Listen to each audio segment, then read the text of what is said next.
Okay, here we have a Colt Calvary model 1873 replica revolver. This was designed for the U.S. Cavalry by the Colts Manufacturing Company in 1873. This single action revolver was also known as the Colt Single Action Army revolver and the Colt Peacemaker. This one has a 7-inch barrel, an overall length of 12.5 inches, and a weight of 2 pounds.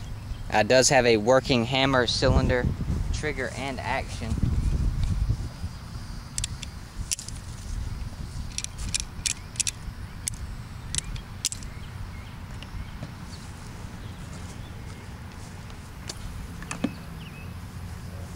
And while it is the same size, weight, and appearance of the original, it cannot be modified or made to fire real ammunition. This pistol, which is item number M1873, is also available in a nickel finish, which would be M1873NQ.